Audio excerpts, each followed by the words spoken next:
But the difference for me is that you can eventually accomplish some breakthrough just by being on oxygen for 8 to 10 hours versus, or, several hours in a hyperbaric chamber, or 15 minutes with altitude contrast. Where do you want to spend your time? Well, how much time do you want to spend? And how much time do you want to spend, and how do you want to spend it? Got it. So let me start with a question. Okay, Mike, with respect, tell us about your experience observing differential pulse oximetry, between left and right. So what would you say about that? What causes it, and what's your physiological interpretation, please? Well, in terms of what causes it is, it can be something on the basis of the simple mechanics of the pulse oximeters themselves. It has to do with local blood flow for that patient. If they happen to, say, be right-handed as opposed to left-handed because they're tennis players or something, they're going to have more flow to one side than the other. So you're going to expect you're going to expect a differential just based on the blood flow and the pulsation, the amount of blood delivered to the extremity. Conversely, if you happen to have an injured limb, you're going to most likely going to have a discrepancy one side to the other, simply because, again, of the blood flow. There's also the notion of oxygen utilization between the point of the blood leaving the heart and it getting to the finger.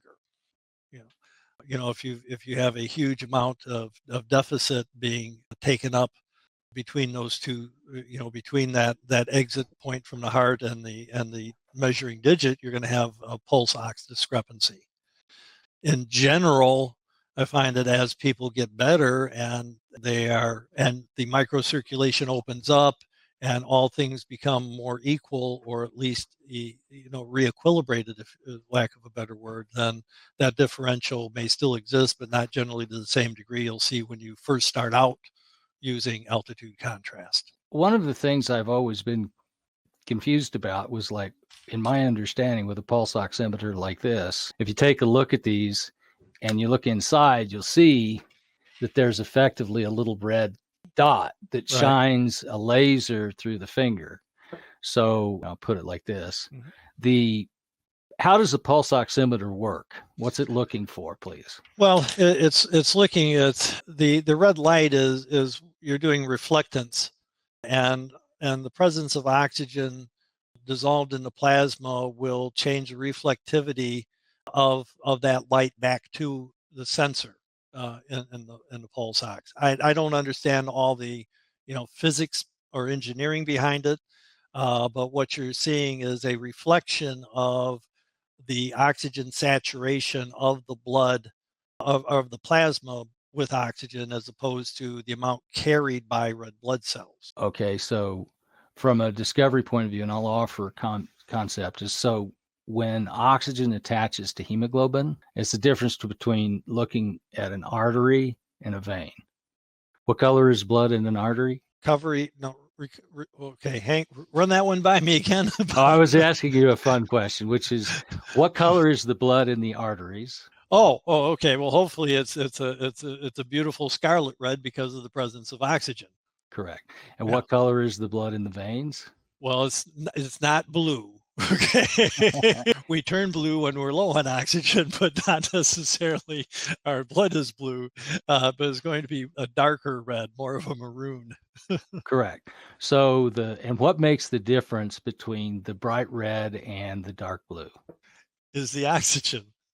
Correct. So just like rust, because it's an oxygenated state of iron. So when the blood is full of oxygen, it's bright red. Mm-hmm. And when it's oxygen deplete, possibly even attached to either carbon dioxide, then it's purple.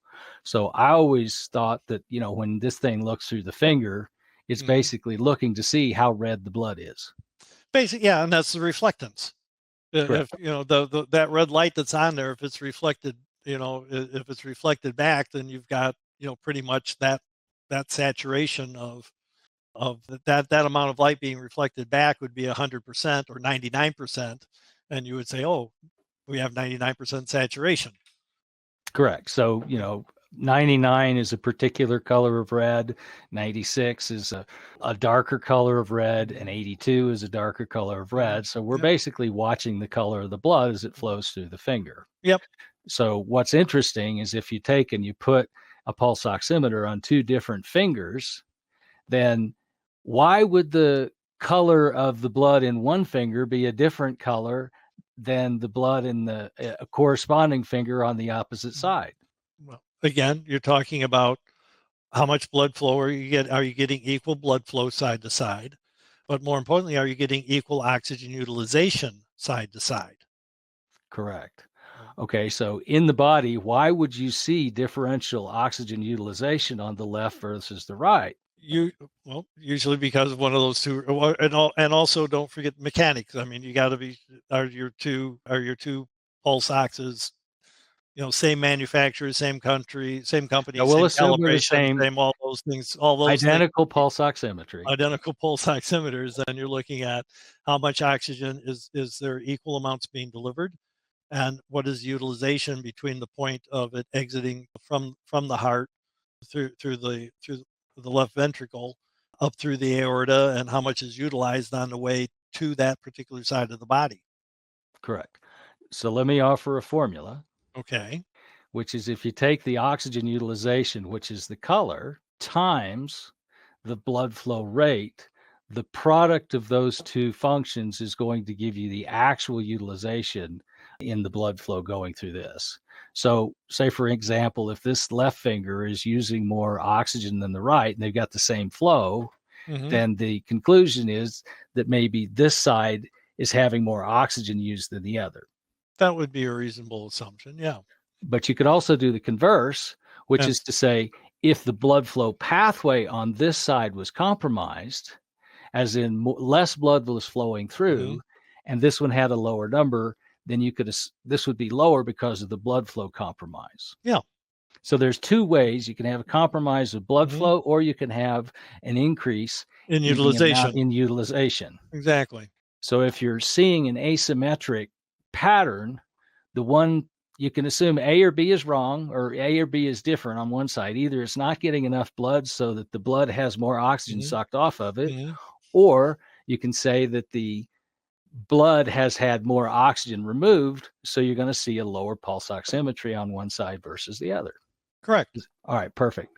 So question, how often do you see asymmetric oximetry on the folks you work with? Well, let me correct that. I used to do pulse ox on either hand. Now I use we use the Massimo oxygen, pulse ox, and it's for high tide, so I only use one. So we're only using one. There was a time when I had more of the fingertip ones, and then I would see it, frequently. I mean, probably 80+% of the time there would be some degree of asymmetry, because most of the folks, everybody I see have been significantly injured or damaged in one way or another. Exactly. That's exactly what we see. So especially with anybody that has a health issue, and I would agree, roughly 8 out of 10 people will present with early asymmetric pulse oximetry. Easily. Meaning that one side of their body is using more oxygen or receiving less blood than the other. Between the measurement between the exit from the heart and the pulse ox measurement in the extremity, yes. Right. So let me ask the next question. So in terms of training with LiveO2, how long does it usually take for you to observe an equalization between left and right in pulse oximetry readings? That is a really interesting question, because when you're looking at asymmetry, if you look hard enough, you can find it on most anybody at some point or another. I've been training for years now, and I can still come up with a differential between. I mean, they'll be there, but one will go slightly lower than the other in terms of the pulse oximetry. Well, they eventually agree, but there's a period in there when there is a disagreement between the two readings. Well, that's where I was kind of trying to lead. So probably, I don't know, 2/3 of the people that I've worked with over the years, they'll start out with differential oximetry, but after they've trained for about 7 minutes, the asymmetry is essentially equalized. Oh yeah, yeah. You'll get a little bounce, when one goes a little higher, a little quicker than the other, but they eventually they get back to agreement. Correct. Fairly rapid. Yeah, absolutely. Have and you that noticed, to me is telling me that, hey, we may be ready for the next jump. Is when I see that, I go, okay, now it's time to push them a little harder. How much more can we get out? So, and that's a really good point. So one of the things that we always instruct our trainers to do is if you're seeing asymmetric pulse oximetry, don't push harder until the stereo pulse asymmetry or pulse oximetry is about the same. Yep. Is that what you guys do too? That's exactly what I do. And that's under the, I'll call it observation, that if the blood's not able to reach, this side, then we need to spend more time working on the pathway to this side before it's appropriate to try to ratchet the pulse up or try to drive the system harder to break through. Yep. So that's what you guys find as well. Yes, absolutely. It does. I am all for trying to get people better quicker, but if you try to push them too hard or too quickly, they're going to feel bad and you're going to fail. Okay. Because they're going to quit coming.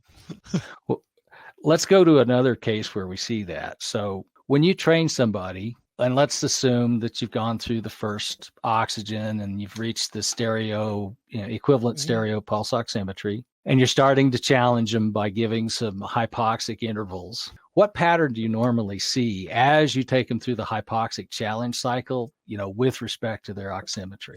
Well, that's interesting because all of a sudden it's just like it stays high during the hypoxic episode, and it stays right up there where you when you flipped it, and then when you flip it back and give them and put them back on the plus side, and you give them the extra oxygen, that's when I see the drop. And what that's telling me, if that's your next question, you're reading what's left of my mind. Is that one of a couple of things may be happening. One is that you've actually overcome that. You've opened up this microcirculation area to the body, and you are now utilizing the oxygen that you're being given. The body kind of went, wow, this is what I've been missing the whole time. Let me grab as much of this as I can, and the pulse ox drops. The other consideration is that there may have been an admixture effect based on one of the physiologic effects you have is when your oxygen levels change, is you will shunt blood to vital organs. So you'll decrease blood flow to the intestinal tract and just throughout the viscera, and improve blood flow to the heart and the muscles, so that when you give the oxygen back, the body can go, oh, I can let everybody jump in the pool now. You're getting this. You're getting somewhat of a drop in the oxygen saturation because of the admixture from the blood that had been shunted. But I've been anxious to try to show this, but I need a blood gas machine to prove it, because what you would do is, if you did a venous gas assessment before a therapy, or before you put them on the LiveO2, excuse me. I will call it LiveO2 until I die. Just get used to it. And then do it immediately after and compare an arterial to a venous gas.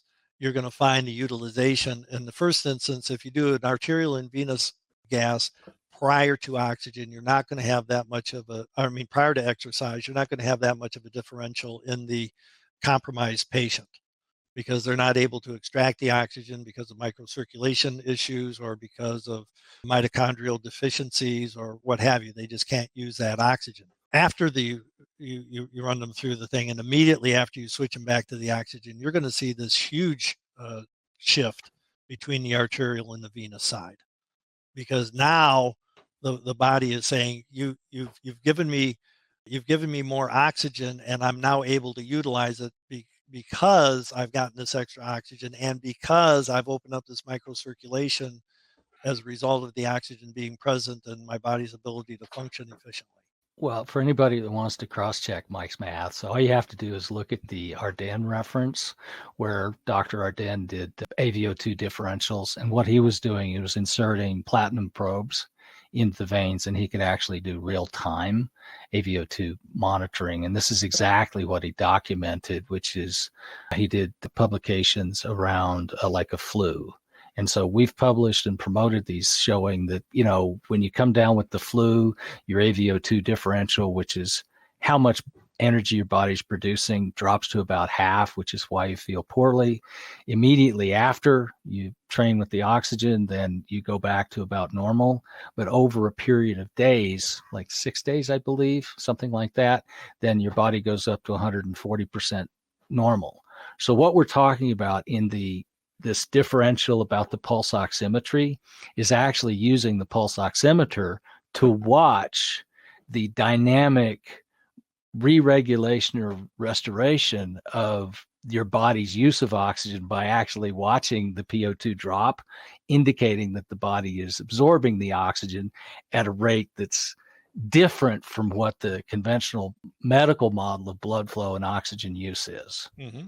So anyway, not to extend that. So, just like you, I see, people will get on, they'll train on oxygen, you switch them to hypoxia, maybe they'll drift down depending on how hard they're working. But when you switch them back to oxygen, their PO2 will drop for a few minutes and then it'll bounce back up. Yep. And what we do is we can kind of tell how conditioned somebody is by how long it takes their respiratory process to recover. So let me ask this as a question. So Mike, now that you've been training on LiveO2 for how many years, how many breaths of oxygen does it take your PO2 to bounce back up to 99? 2.5, maybe. Okay, now I got to work really hard. Depends on how fast I get my heart rate up and how low I've dropped my PO2. Let me give a contrast question. Okay. Let's assume you're working with a very challenged patient. How long have you seen it take a very challenged patient to restore their pulse oximetry back to that 99%? 2 to 3 minutes. Okay. So it's a big deal because, next question. On a patient that initially took 2 to 3 minutes to get them to resaturate, how many sessions normally does it take them to regain the recovery capacity so that they recover in some time that you would call normal? And give me parameters if you can. This is a tough one. Remember, I'm dealing with a much sicker population than people that are trying to stay well. And generally many of my patients are coming in from out of town, so I only have them for 2 weeks. I can get them feeling better in those 2 weeks, but in terms of getting them back to what would be a normal parameter, I mean, you give me 10 sessions, I'm gonna improve you. I'll take 90 seconds off your recovery time. But if to get back to to get to the point of how long does it take to get to 2 to 3 breaths, I don't have any good data on that because again, my patients aren't around long enough. But I do know some of the local folks who keep coming back. They get around 20 to 30 sessions and they're pushing themselves harder and they're changing from the bike to the treadmill to the elliptical. So I would, but then to maintain it is another issue. Well, I think you answered the question just about perfectly. So, with respect to, we longtime users, it's like, we get to 2 or 3 breaths. Mm-hmm. And you're right. I'm somewhere about 2 breaths and then I'll pop back to 99. But when you're starting out with somebody who's health compromised, they basically have a much larger systemic deficiency of oxygen. Mm-hmm. So it takes them a lot more oxygen to go ahead and start paying back that debt. Absolutely. Okay. Because what we're doing is we're opening up the microcirculation. And when you do that, now all these cells that have been running at half capacity or quarter capacity, now all of a sudden they can fire on all 6 of their cylinders because they got the oxygen to combust the fuel. You got to remember, if you don't have that oxygen, you can't run aerobic metabolism. And if you can't run aerobic metabolism, you're not going to take 1 molecule of glucose and turn it into 36 molecules of ATP. Ain't happening. Well, but I think the formula here that we're beating on is the longer it takes somebody to quote unquote bounce back. Yeah. Okay. The more health benefit they're getting. Oh, absolutely. because all the time that their body's like sucking that oxygen in is proportional generally to the amount of oxygen that their cells didn't been operating at a deficit. Yeah.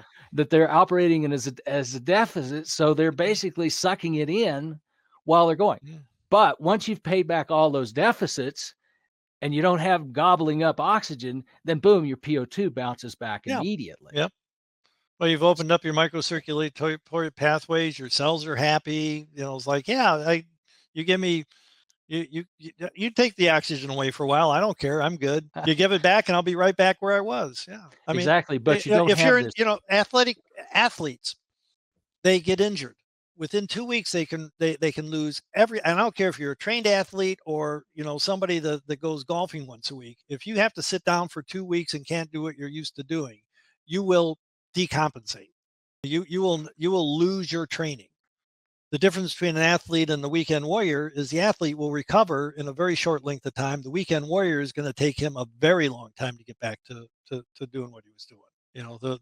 The athlete can recover in a week or two. That weekend warrior, it could be 6 weeks, 2 months, 3 months before he's back to swinging the golf club the way he was, just from that loss of conditioning. So it's where you're starting out at, which is why the people that are sicker, you give them oxygen, and they have incrementally a tremendous rise in their in their benefits and recovery. If you've got somebody that's already that in terms of you improve them from 90 to 93%, it's a lot different than taking them from 70% to 93%.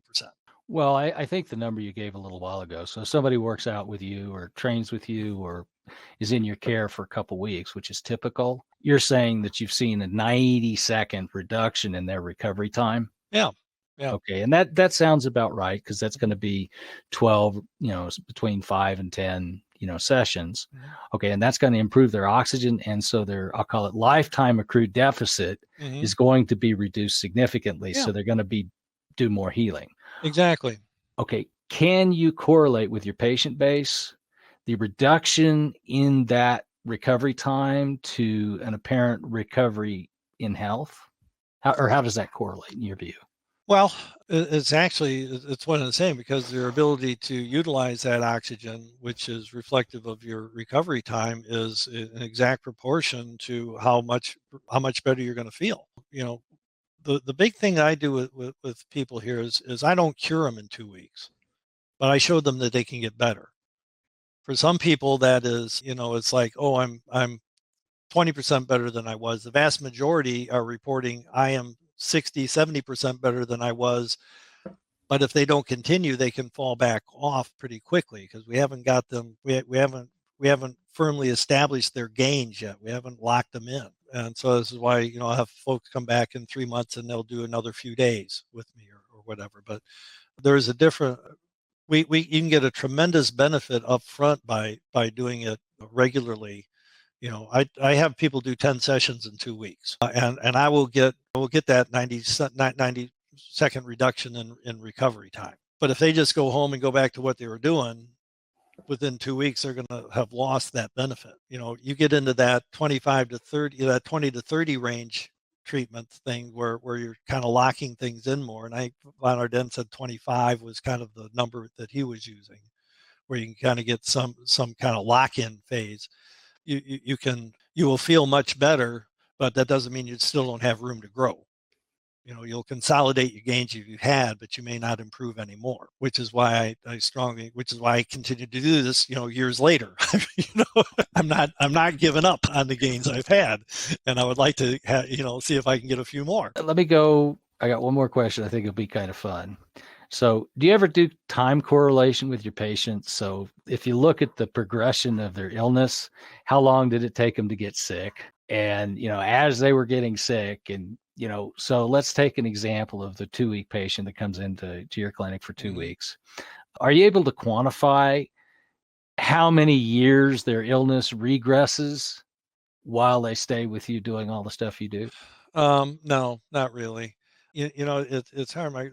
Most of the patients I have been, average length of sickness is probably around 8 years by the time they get here. So if they feel even if they feel even a little better, it gives them such hope that, you know, I can reverse this, that it's just, you know, they feel like this is the best I've felt in years. But is that really as good as they would have felt ahead of time? It's hard to remember not feeling bad when you've been sick for any length of time. You know, it's hard to remember what life was like, you know, before.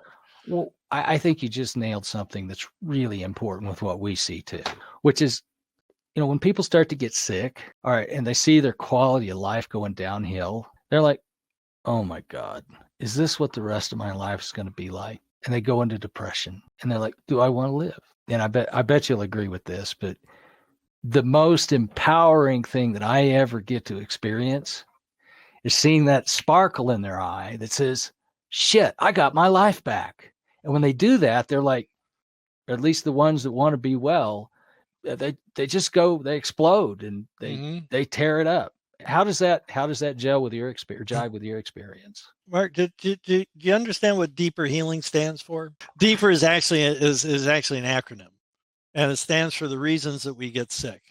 And the first 4 letters, the deep, are the reasons we get sick: diet, emotion, environment, physical. Emotion, I didn't know that. Yeah, and then we eliminate and we rebuild. That's deeper. That's the deeper paradigm. Okay. But there's a reason that the first D in deeper is emotion and not environmental. People get sick and they get locked into patterns. And the single most successful thing that one of the singularly most rewarding things that I accomplish here in the 2 weeks that they're with me is not how much time I can shave off their recovery time. It's not how well they tolerate IVs. It's not how well they're sleeping. It's that I know I can get better. I can see now that there is a path ahead of me, that I'm not going to have to spend the rest of my life this way. Right? They get their life back. There's nothing more rewarding than that to me. Amen. Dramatic pause. Mm-hmm. Yeah, really. What else do you say after that? You know, like, well, giving people hope is probably the biggest accomplishment that I can do in 2 weeks with me. Well, I mean, that's where it all begins. Yeah. And then we can give them the process, and they say, okay, I am willing to invest my time and my energy in pursuing this now because I can see that it helped me feel better. I've got any number of patients that now have the setup that I have here. They said, screw it, I'm spending the money, I'm buying it, and I'm going to have it in my home. And they do it 3 times a week. Exactly. And when they take it home and they can do it every day, then they can stay on the path that you set up for them. Yep, exactly. If you know, there used to be the 3 biggest tools that I could give somebody that was environmentally injured were the 3 things that they needed to do at home were avoidance, avoidance, and avoidance. You know, clean air, clean food, clean water. I get them to say, hey, oxygen, sauna, lymphatic drainage on top of that. They are going to do more for reducing the rate at which they rust quicker than anything else in the world. We've gone over that at some point, have we not? You know, why? Have you ever considered, you know, I got interested in this because of Dr. Zent Yorgi, the guy that discovered vitamin C, and he wrote a book, Life, and I think it's Life or something. But in it, he posited, you know, got me thinking about, you know, if you really want to know, you know, why we break, you really have to know how it is we work to begin with. I mean, it's one thing to know that your car engine broke and it won't start, but it's another thing to figure out what part of the machinery broke that you can't, you know, where along the line of this process did things not work. And if you think about, then you start asking yourself, well, what is it to be alive? And you kind of, because we sort of defy the laws of physics, because the first law of thermodynamics is energy cannot be created nor destroyed, which means that, you know, if you took, but it can be transformed. So you can take heat and add it to water and create steam and move an engine, right? But you cannot just reverse it and take that same energy and take it away from the engine and turn it back into steam and turn it back into water and heat, because that would violate the second law of thermodynamics, which is entropy. You know, everything goes to maximum randomness, minimum free energy. Let me define, okay, to those that may not know the thermodynamics, entropy is chaos. Okay, so order is chaos. And so, Mike, go ahead. Yeah, so it's maximum randomness, minimum free energy, which means for a human system, we become a little pile of minerals and some water vapor that's scattered throughout the universe. So what keeps us literally organized? I mean, we have liver, we have kidneys, we have a brain, and they all talk to one another and keep us moving. How do we do that? We do that because of the special thing called aerobic metabolism, the process by which we manipulate energy. We change one molecule of glucose and turn it into 36 molecules of ATP. But every time we do that, you say, well, if I can do that, why can't I live forever? Is because the very fact that you can do that, if you go back to how that happens, is through this thing called reduction oxidation. And every time we produce a molecule of ATP, we also produce an oxidant. Oxidation is the process by which we rust. So the very thing that is allowing us to stay alive is also the basic blueprint that guarantees we're not getting out of here alive. We are slowly rusting. So then it comes down to, well, what are the factors that we can't fix the fact that we rust. We can only fix the rate at which we rust. And that comes down back to the deep. If you got a crummy diet, if you got crummy fuel, you're going to have crummy exhaust. You're going to rust quicker. If you're emotionally stressed and pulling the fire alarm in the brain, your energy demands have gone up. You're going to rust quicker. If you're environmentally, you've been poisoned for metals, chemicals, environmental, air pollution, the EMFs and or spike protein, you're going to rust faster. And then lastly, are my hormones balanced? Physically, am I fine? Have I had a car accident? Are my teeth in good repair? Whatever it is. All these are the factors that influence your ability to generate energy, none of which happens without oxygen. Well, the whole conversation, there's a process of doing work, which is, living, if you will. Mm-hmm. And then there's the energy processes of doing the work that cause wear and tear.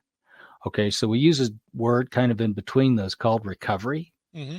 Okay, and recovery takes about as much energy as doing the actual work. So if you take a look at a normal person's schedule, or, you spend a fair amount of time awake doing things. Some of the awake time you spend resting, but about a third of your life you spend asleep or should. Mm-hmm. And so there's a balance of equal thirds, do work, recover, i.e. sleep, and then rest, which would be kind of idle time. So, but if you look at the body's energy budget, I think if you study it, you'll see that the body uses just about as much energy, or a healthy body uses as much energy while they're asleep as they do while they're doing work. Because you're taking that sleep time to rebuild and regenerate. Correct. And so the process of rebuilding and regeneration is the negative entry, the body using energy to put itself back together, which is why we talk about, this energy deficit in tissues to connect the conversations. Mm-hmm. We started the conversation saying, look, when you have an energy deficit, it shows up as an oxygen deficit.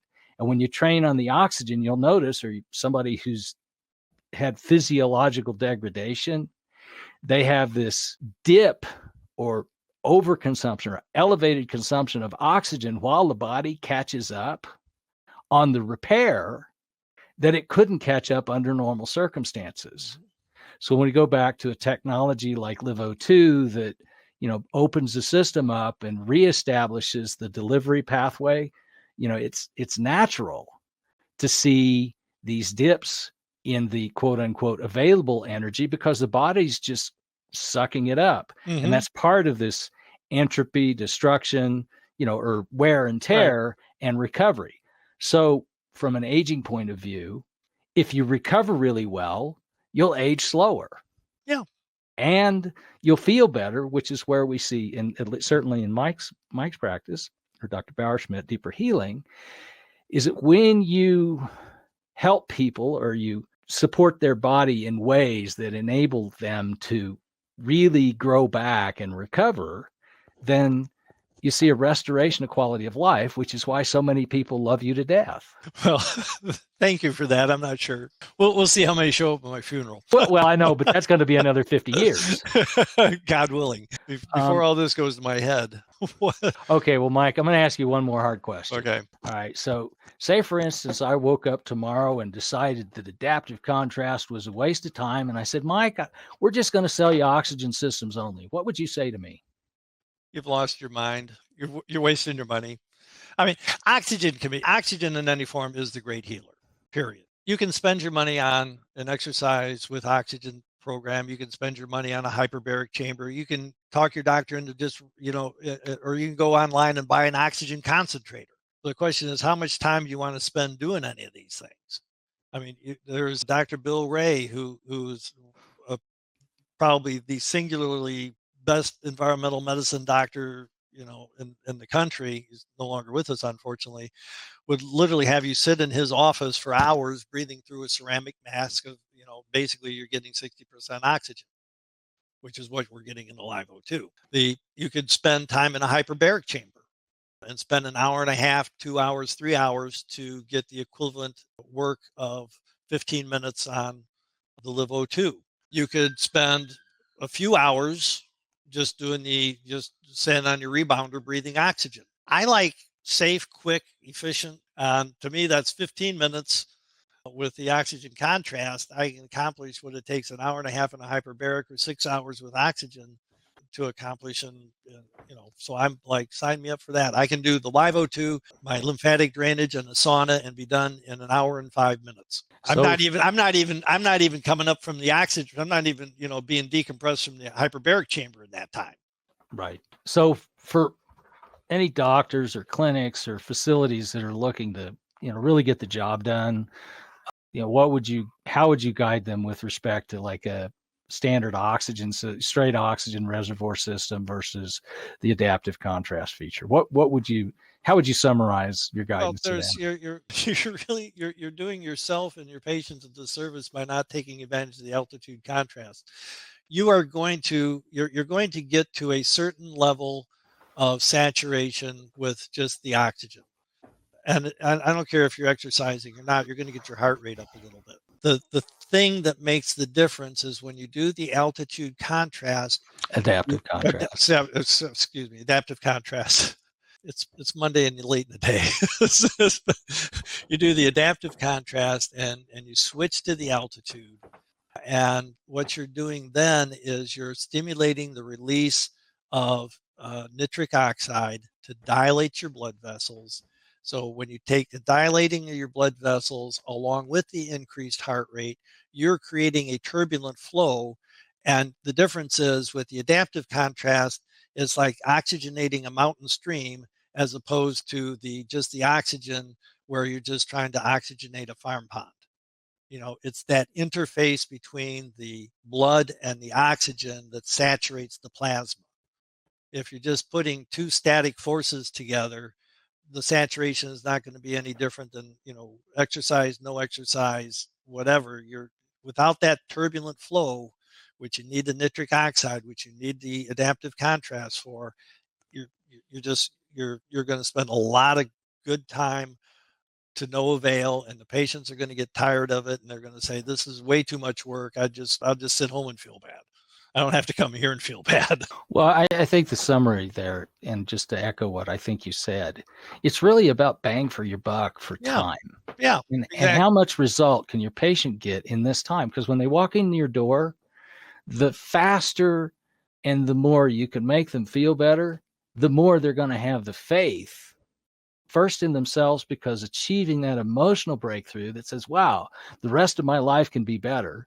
That's confidence in themselves. Mm-hmm. But also as a provider, it helps you establish their confidence in you. It's like, whoa, man, this guy's fixing my sorry ass. Exactly.